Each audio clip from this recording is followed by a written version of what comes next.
পাশে কিন্তু এখন সনের মধ্যে যাচ্ছি আমরা। সন দেখেন দুই পাশে আছে, দুই পাশে সবুজ, এই পাশে পুকুর এবং অন্য পাশে জমি, গাছপালা অনেক। দেখেন এই দেখেন এর ভিতরে আমরা আসলাম তখন, আর দেখতে অনেক সুন্দর। দেখেন এই পাশটা দেখেছেন, এখন এই পাশেও আছে, এই পাশে দেখেন এই প্রায় সামনে আমরা পড়বো 3 রাস্তা, এই 3 রাস্তা বড় হয়ে থেকে বা 3 রাস্তা মোড়। এখান থেকে যদি আমরা পিছন ঘুরে তাকাই, দেখেন ওইদিকে তাকাই, কি সুন্দর একটা পরিবেশ, মনোরম পরিবেশ।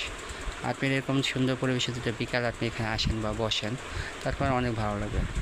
শহরে কর্মময় জীবন থেকে বা একঘেয়েমি জীবন থেকে নিরিবিলি যদি ঘোরেন, আপনার জীবনটা ক্লান্তি দূর হয়ে যাবে, শান্তি পরশ পাবেন এই সকল এলাকায়। আবার দেখা হবে আপনাদের সাথে। আল্লাহ হাফেজ আরেকটা ভিডিওতে।